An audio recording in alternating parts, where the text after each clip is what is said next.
The Galactic Deathworld Summit was the most prestigious and brutal survival competition in the galaxy.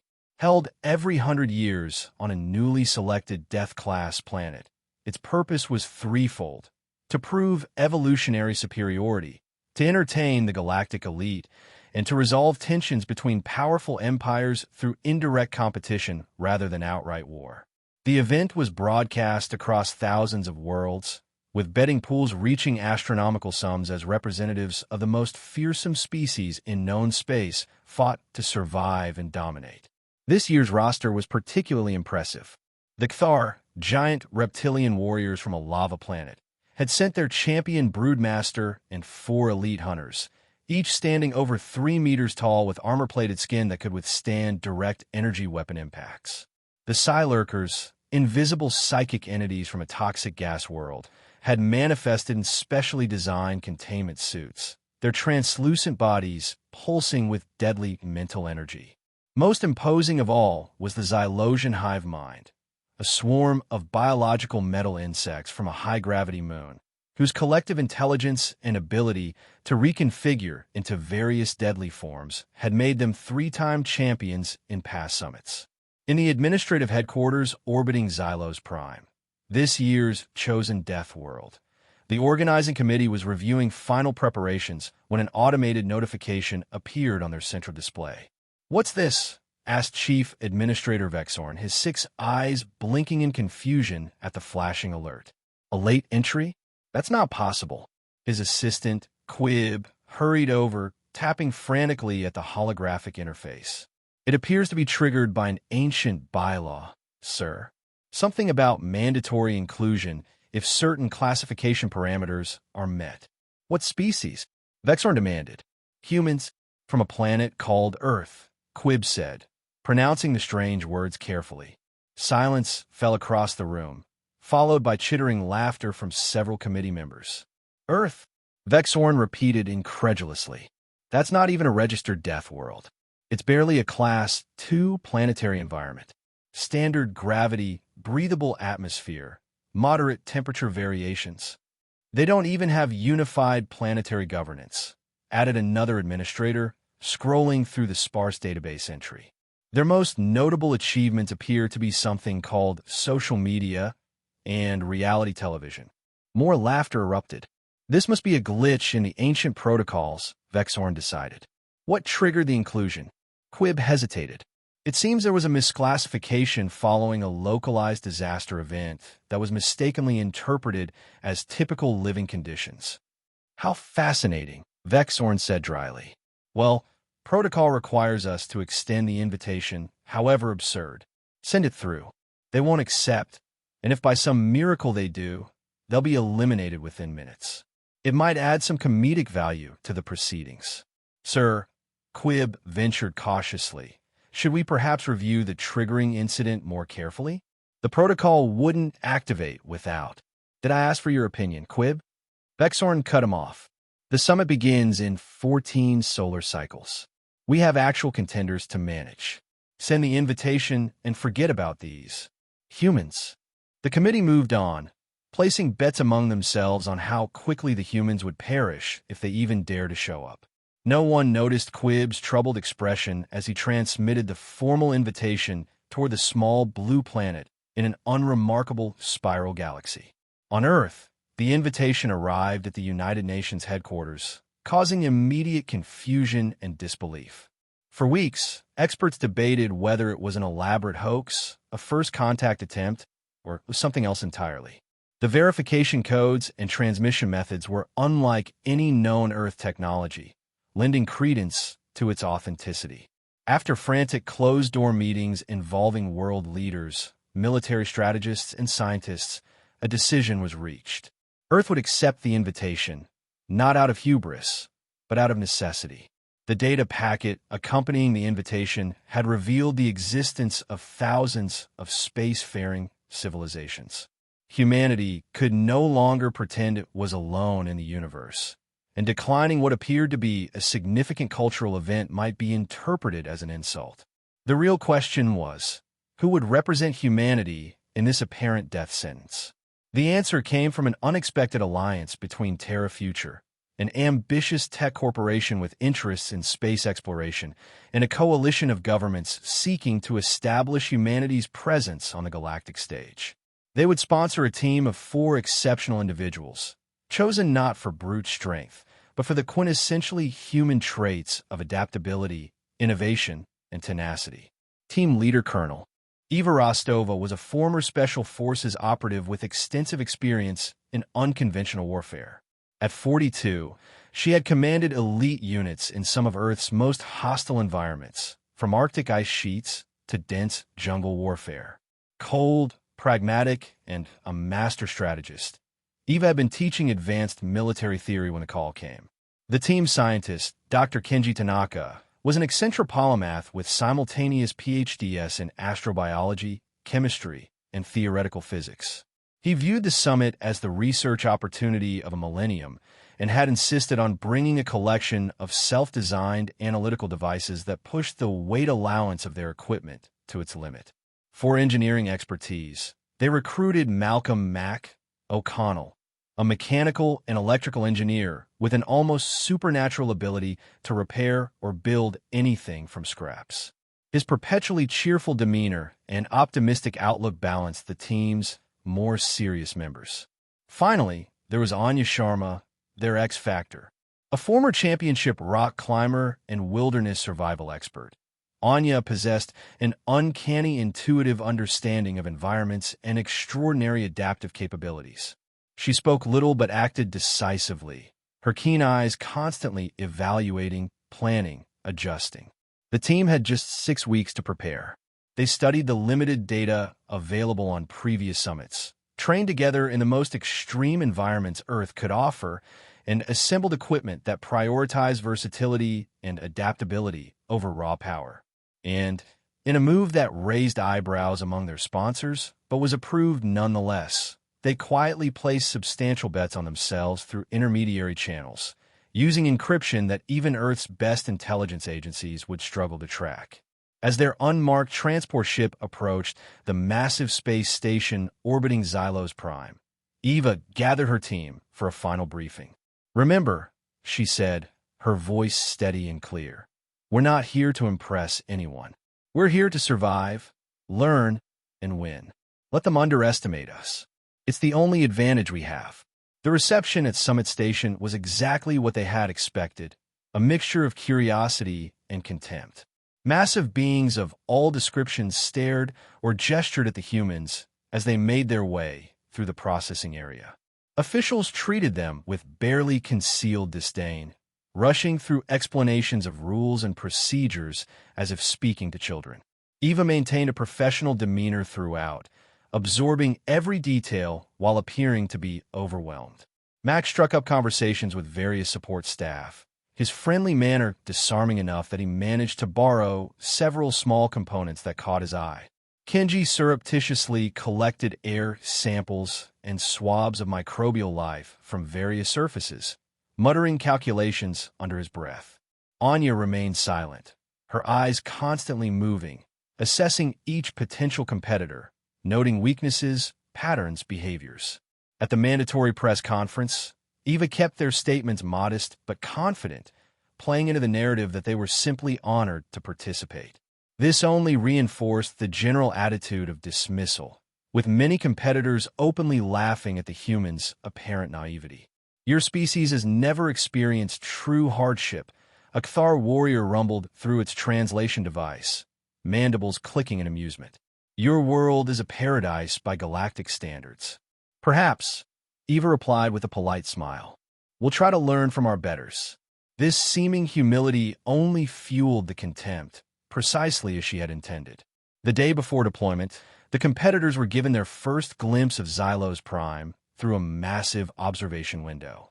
The planet below was like nothing the humans had ever seen, a world of biological metal forests, where crystal plants formed razor-sharp structures that gleamed under the light of twin suns. Massive mechanical-looking creatures, products of natural evolution, not artificial construction, moved through these forests, their metal-like exoskeletons reflecting prismatic light. Violent electromagnetic storms swept across regions, causing portions of the crystalline forests to shudder and reconfigure. Home field advantage for the Xylosians, Mac whispered, watching a distant swarm of the insectoid beings practicing transformation drills. Every field is home field for humans, Eva replied quietly. We adapt. That's what we do. The deployment was chaos by design. Teams were dropped into different sectors of a massive valley surrounded by metal crystal mountains. Many immediately engaged in combat, while others fell victim to the environment within moments of landing. From their drop pod, the humans watched a Cthar warrior get caught in an electromagnetic storm that overloaded its biological systems, causing it to collapse in convulsions. In another direction, a team of Psi-lurkers was being hunted by metal predators, apparently sensitive to psychic energy signatures. The humans' own landing did not go smoothly.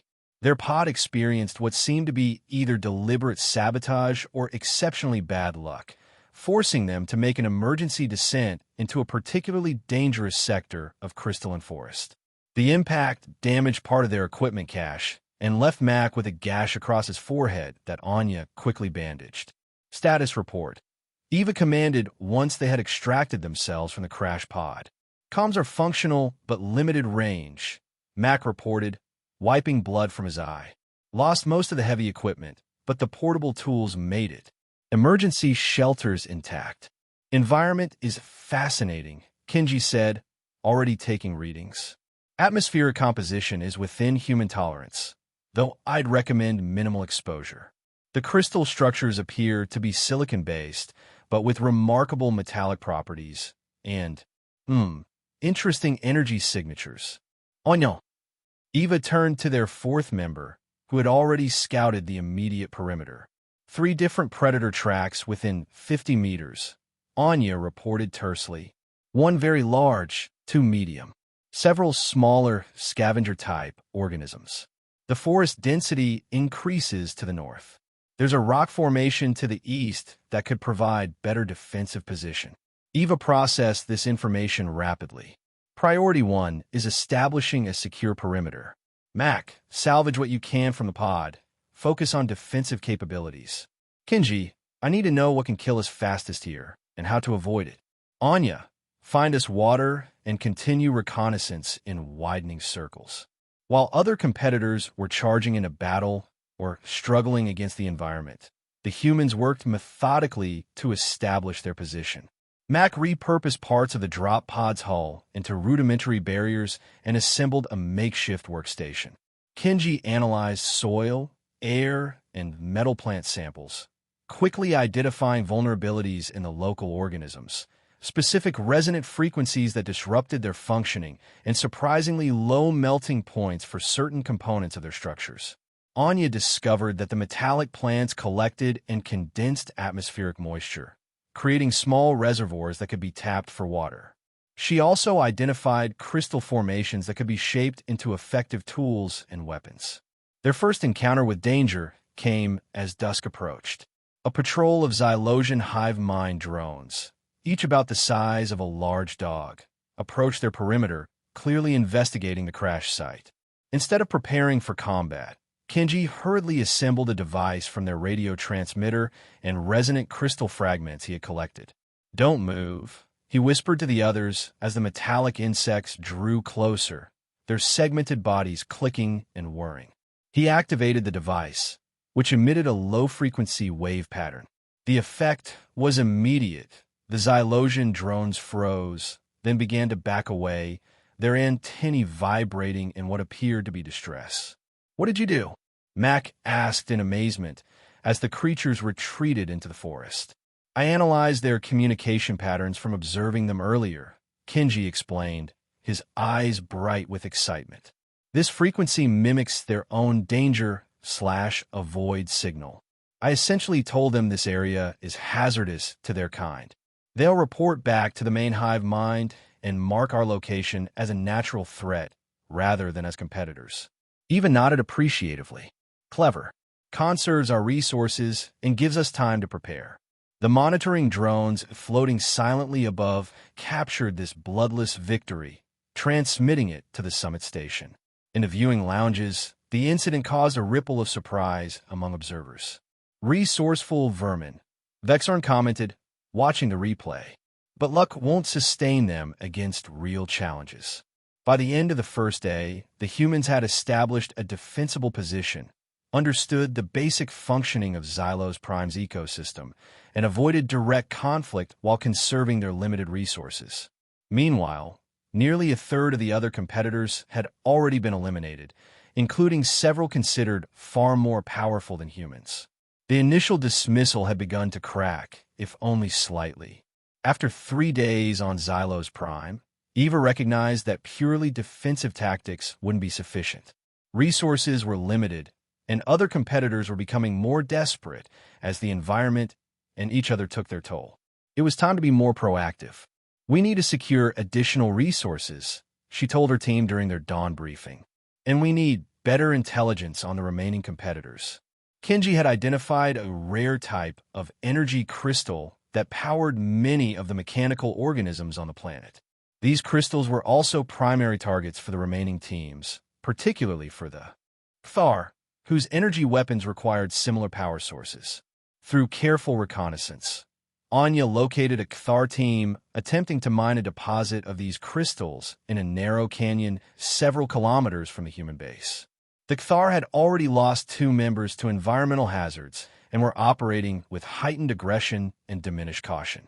"Direct confrontation is suicide," Eva stated, studying the crude map Anya had drawn.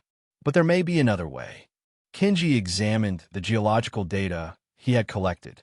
The crystal formations above the mining site are unstable. A precisely calibrated disruption could trigger a collapse. "I can build small vibration devices from the motors of that down monitoring drone we salvaged," Mac offered, "but someone would need to place them at structural weak points." "I'll do it," Anya volunteered. "I can move through that terrain undetected." Eva nodded. "I'll provide distraction if needed." "Kenji, you've identified vulnerabilities in Cthar armor?" The scientist adjusted his glasses. "Yes, the joint sections between dorsal plates are significantly weaker. A precisely aimed shot could cause considerable pain without necessarily being lethal." The plan was set in motion the following morning. While Anya and Max stealthily positioned the vibration devices at key structural points above the mining operation, Eva took up a sniper position on a ridge overlooking the canyon. Kenji remained at their base, monitoring communication channels and preparing medical supplies in case of injuries. When all was ready, Eva fired a single, precisely aimed shot that struck a Cthar warrior at the vulnerable junction between shoulder and neck plates. The creature roared in pain and rage, immediately alerting its companions. As the Cthar scanned for the source of the attack, Eva fired again, striking another weak point. Enraged, the massive reptilian beings charged toward Eva's position, abandoning their mining operation. Once they were in the designated zone, Mac activated the vibration devices remotely. For several seconds, nothing happened. Then, with a sound like breaking glass amplified 1,000-fold, the crystal formations above the canyon shattered and collapsed. An avalanche of razor-sharp crystal fragments rained down, burying the Cthar warriors and the mining site. The humans had eliminated one of the strongest remaining teams without expending more than 2 rounds of ammunition. Eva and Mac carefully approached the site after the dust settled, collecting a modest amount of exposed energy crystals before retreating. The entire operation had been captured by multiple monitoring drones, and when the footage was transmitted to the viewing lounges on Summit Station, it caused more than a ripple. It created a shockwave. "Impossible," a high-ranking committee member hissed. "These primitives shouldn't have the tactical capacity to." "The betting pools are shifting," Quib reported nervously to Vexorn. "Human survival odds have improved by a factor of 20 since this morning." Vexorn's expression darkened. "Continue monitoring them closely. This anomaly requires further investigation." Back on Xylos Prime, the humans used their newly acquired energy crystals to upgrade their equipment. Mac fashioned crude but effective electromagnetic pulse weapons, a low-power force field perimeter, and enhanced their communication devices. Kenji continued his analysis of the planet's ecosystem, developing countermeasures against various threats. Their most surprising acquisition came when Anya discovered an injured mechanical organism resembling a hunting dog, abandoned by its pack after being damaged in a fight. Despite the other's wariness, Anya approached the creature with patience and a deep understanding of predator behavior. Mac was eventually persuaded to help repair its damaged limb and sensory array. "I'm naming it Sparky," Anya announced when the creature finally allowed her to touch its metallic head without growling. "That's the most I've heard you say at once since we landed," Mac joked, watching in amazement as the creature followed Anya back to their camp. The repaired creature, Sparky, proved to be an invaluable addition, serving as an early warning system against approaching threats and occasionally retrieving small metallic objects that Anya indicated. It seemed to have imprinted on her, following her commands and maintaining a protective stance around the human camp. On Summit Station, the organizing committee was growing increasingly concerned. The humans had not only survived, but were thriving, eliminating competitors far stronger than themselves through cunning rather than direct force. Accusations of cheating were raised, but the monitoring drones showed no evidence of external assistance or prohibited technology. "This is unacceptable," Vexorn declared during an emergency session. "These creatures were included as a curiosity, a joke. They're making a mockery of the summit's traditions. The regulations are clear," another administrator pointed out. "We cannot directly intervene unless a competitor violates the rules." "Then perhaps," Vexorn said slowly, "we need to increase the challenge. For all competitors, of course. It would be entirely within our authority to activate certain environmental features to test their adaptability." The committee approved the measure unanimously, eager to see these upstart humans put in their place. Orders were transmitted to the environmental control systems buried deep beneath Xylo's prime surface. The planet, already hostile, was about to become even more deadly. The humans had just completed reinforcing their base when the attack began. Without warning, the electromagnetic fields that naturally permeated the planet intensified dramatically, creating a storm of unprecedented magnitude. The protective field Mac had constructed sputtered and failed almost immediately. Most of their electronic equipment went dark, disabled by the overwhelming electromagnetic interference. "This isn't natural," Kenji shouted over the howling of the metallic wind. "The intensity curve is too precise, too targeted." Eva's expression hardened. "The committee is changing the rules. Prepare for secondary effects." As if summoned by her words, a massive shape appeared through the electrostatically charged dust storm surrounding their base. It moved with surprising grace for its enormous size, a creature resembling a cross between a dinosaur and a battle tank, its body covered in articulated metal plates, red sensor arrays glowing through the dust. "Metal Leviathan," Mac whispered, recognition dawning on his face. "I saw footage in the briefing files. Apex predator of this region, supposedly undefeatable. Anything can be defeated," Eva stated, her voice calm despite the dire situation. "Kenji, analysis?" The scientist was already scanning the creature with one of his few remaining functional devices. Thick armor plating, but the connecting joints show different resonance patterns. "And there's a central energy core. Here," he pointed to a slightly brighter glow visible through seams in the creature's chest area. "That's its power source." The Leviathan charged, smashing through their hastily abandoned perimeter defenses. Sparky darted between its legs, biting at cables and drawing its attention momentarily before nearly being crushed by a massive foot. Conventional weapons proved almost useless against its armored hide. "We need an EMP," Max shouted, ducking behind a crystal formation as the creature's tail swung overhead. A strong one, directly targeted at its core. "Can you build one?"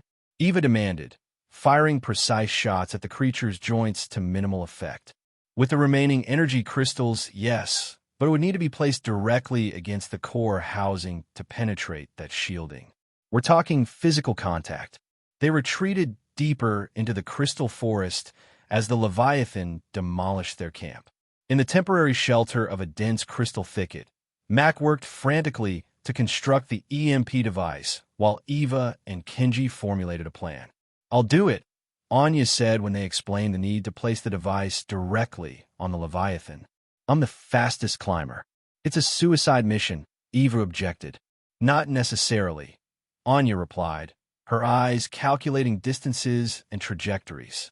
"The storm provides cover. Its visual sensors are impaired. I can use the crystal structures to approach from above." While Mac completed the improvised EMP bomb, a compact device now containing every energy crystal they had salvaged, Eva and Kenji prepared the diversion. They used their remaining electromagnetic weapons and chemical explosives fashioned from local materials to target the Leviathan's joint areas, hoping to slow and disorient it. Sparky, seeming to understand the plan instinctively, darted out to bite at exposed cables on the creature's legs, acting as an additional distraction. The massive predator roared in frustration, its sensory arrays sweeping erratically through the electromagnetic storm. Anya, carrying the EMP device, used the cover of the storm and the distraction to scale a nearby crystal formation.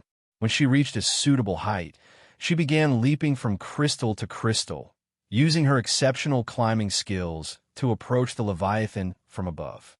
Eva and Kenji intensified their attack, concentrating fire on a damaged knee joint that Sparky had managed to expose. The creature stumbled, momentarily disoriented, and in that instant, Anya dropped from above, landing on its back. The Leviathan bucked and thrashed, sensing the intruder. Anya clung to protruding plates, inching her way toward the central core housing. A defensive energy discharge nearly dislodged her, scorching her left arm, but she continued forward with grim determination. "She's going to make it," Mac whispered. In awe, watching from their position, Anya reached the core housing, a slightly recessed area protected by interlocking plates. Using a crystal tool, she pried at the edges, creating just enough space to wedge the EMP device into contact with the energy core. As the Leviathan's defensive systems began to target her directly, she activated the device and leapt away. For a moment, nothing happened. Then, a blinding flash erupted from within the creature's core housing. The Leviathan froze mid-movement, its sensory arrays flaring wildly before going dark. Internal systems overloaded and cascaded into catastrophic failure, triggering a chain reaction. The resulting explosion threw Anya clear across the battlefield. Eva and Mac rushed forward, dragging her unconscious form to safety as secondary explosions ripped through the Leviathan's massive body. Kenji immediately began treating her injuries, severe but not life-threatening. As the dust settled, the electromagnetic storm gradually dissipated, almost as if it had served its purpose and was no longer needed. The remains of the metal Leviathan lay scattered across what had once been the human base camp, its legendary invincibility proven false. Across the galaxy, viewers watched in stunned silence as the humans stood victorious over the fallen apex predator. The impossible had happened. Through intelligence, teamwork, and sheer audacity, the supposedly weakest competitors had defeated the most fearsome creature on Xylos Prime. In the days following the Leviathan's defeat, no remaining competitors dared to challenge the humans. Most have been eliminated during the electromagnetic storm, and those who survived chose to hide or capitulate rather than face the species that had accomplished what was thought impossible.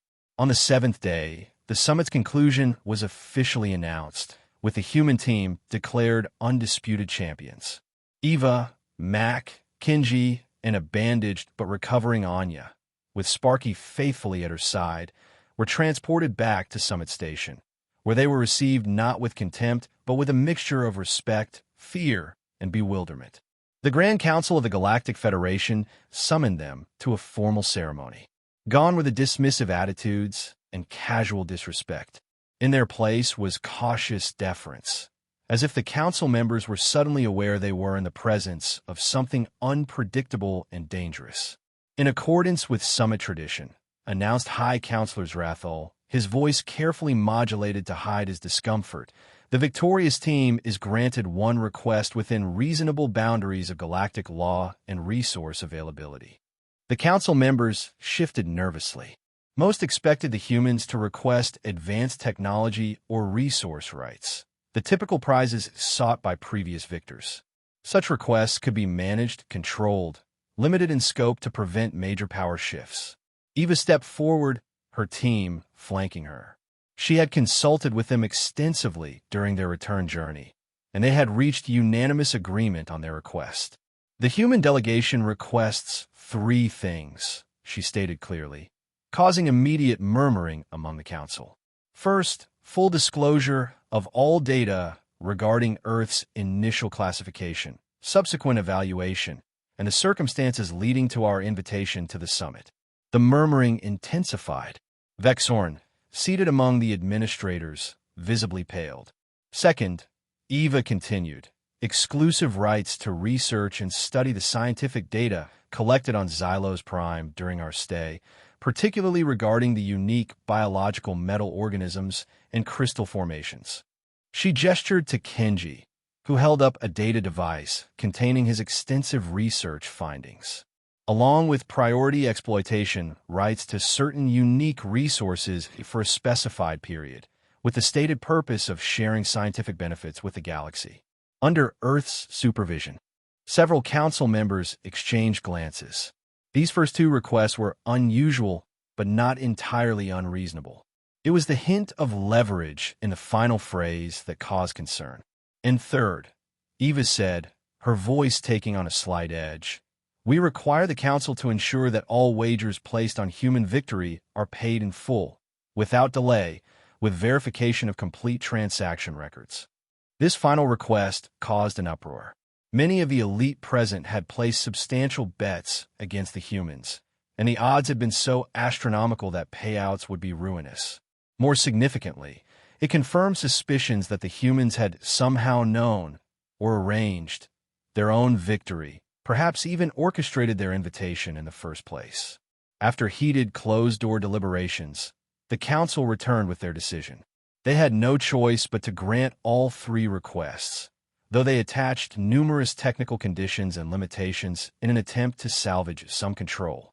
The disclosure revealed exactly what Eva had suspected. Earth had been misclassified following a localized disaster that evaluators had mistakenly interpreted as normal conditions. The incident had triggered an ancient inclusion protocol that the committee had chosen to honor as a joke rather than investigate properly. Furthermore, the unleashing of the metal leviathan and the electromagnetic storm had indeed been deliberate attempts to eliminate the humans after they began showing unexpected success. The scientific data and resource rights were potentially worth more than any technology transfer, providing humanity with evolutionary and biological insights that would accelerate Earth's development by centuries. Kenji was already formulating research proposals that would revolutionize multiple scientific fields. But perhaps most significant was the betting payout. Through shell organizations and encrypted channels, the human team had placed substantial wagers on their own victory when the odds were at their most astronomical. The resulting wealth transfer, quietly directed to Earth-based research institutions and infrastructure development, provided an unexpected windfall that would fund humanity's expansion into space for generations. As the human team prepared to return to Earth, they were approached by numerous representatives of galactic powers, each seeking private audiences and preliminary alliance discussions. The perception of humanity had been transformed overnight from irrelevant curiosity to potential major player. You knew, Vexorn accused Eva during one such encounter, his voice low and bitter. Somehow, you knew how this would unfold. Eva smiled slightly. We didn't know. We hoped. And we prepared. Something your committee failed to do when you invited us as a joke. But the Leviathan, no species has ever defeated it in direct combat. That was your mistake, Eva replied. You expected direct combat. Humans rarely fight battles they can't win, at least not in the way our opponents expect. We adapt. We observe. We find unexpected solutions. She left Vex Orn standing in stunned silence, rejoining her team for their final departure. As their ship broke orbit from Summit Station, they gathered in the observation lounge, watching Xylos Prime recede in the distance. Sparky, now officially designated as an acquired biological specimen in their documentation, curled contentedly at Anya's feet. "Do you think they understand yet?" Mac asked, still tinkering with a crystal fragment he'd kept as a souvenir. "Understand what?" Kenji inquired, looking up from his data analysis. "What humans really are. What makes us dangerous?" Eva looked out at the stars, considering the question. "No, they understand that we're clever, that we can improvise and adapt. But they still think in terms of physical capabilities and technological advancement. They're measuring us by their standards. And that's their mistake," Anya said softly, her hand resting on Sparky's metallic head. "Exactly," Eva agreed. "They invited humans to the Deathworld Summit. It was a massive mistake. Not because we're weak, but because they forgot that in this harsh universe, the most dangerous predator isn't always the biggest one." She turned away from the viewport, her eyes reflecting the cold light of distant stars. "It's the one that learns, adapts, and turns every disadvantage into a weapon." The summit was supposed to be our introduction to the galaxy. Instead, it was the galaxy's introduction to us. As their ship accelerated toward Earth, carrying knowledge, resources, and a new understanding of humanity's place in the cosmos, the rest of the galaxy began to reassess the small blue planet they had so recently dismissed. Perhaps they realized too late Earth was a death world after all. Not because of its environment, but because of what that environment had produced, a species that thrived on challenges, learned from every encounter, and never, ever played by anyone else's rules.